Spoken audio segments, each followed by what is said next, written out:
Nicholas Rees, did you have a chance to see any of the Donald Trump press conference early this morning? Look, I saw some of the excerpts of it. Clearly a change of tone there from the president. He managed to weigh into the whole Prince Andrew imbroglio, which I'm sure would have caused some distress among some of his advisors. But, yeah, look, I sort of despair about President Trump, to be honest with you, but at least he's trying to get some positive, the correct messages out now about the importance of wearing masks. Again, you know, like some of our co-contributors tonight, they seem to, earlier points in the pandemic, he seemed to fall into the trap of seeing advice about wearing masks as somehow an assault on people's freedom and somehow the latest chapter in the culture war. That's just medical advice. It's scientific advice. It's what we've got to do if we're going to get through But the scientific advice changed midstream, Nicholas. I think the advice has got through to Donald Trump, and he's now saying that to people. So, look, I'm going to say that's a good thing. But he's right in that halfway through this pandemic, we had 2 major research studies done on the use of masks during the pandemic, which show that it could reduce infection by 62%, I think it was. The science did change a bit. He's right about the kind of advice he got earlier on about masks and how it changed. Look, I agree the advice has been ambiguous around masks, but once that Lancet meta-analysis came out, Lancet is the world's most prestigious medical journal, they did a meta-analysis of all the studies which have been done on the effectiveness of masks, and as you accurately stated, they said, yes, they do make a difference. From that point on, the debate should have been over, and the directives from our political leaders should have been pretty clear.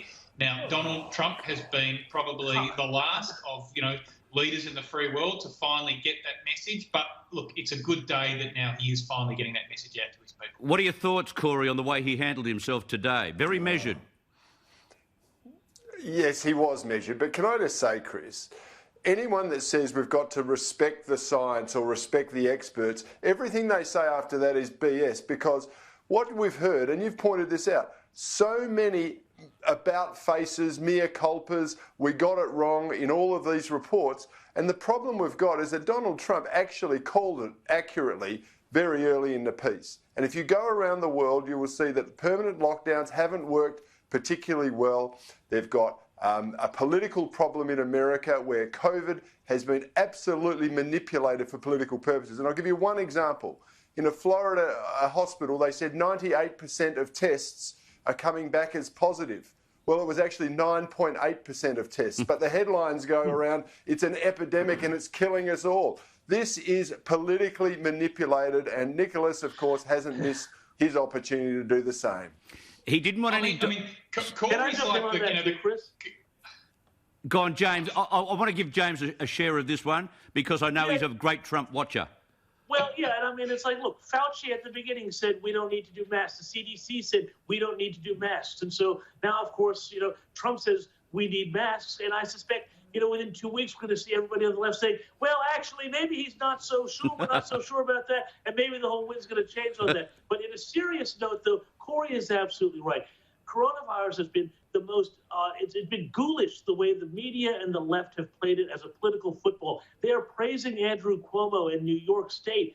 Andrew Cuomo shoved coronavirus patients into nursing homes. Thousands of people died and made America the worst place on earth, or New York State the worst place on earth for coronavirus if it was its own country. And now they're saying, oh, well, you know, they're going after Republican-run states like Florida, and yet they don't look at what's happening in California, where there's arguably a bigger problem, because it is all about the politics of it. It's all about the politics of November. This should be, I agree with Nicholas Rees, this should be about size. This should be about expertise. It should be about the medical advice.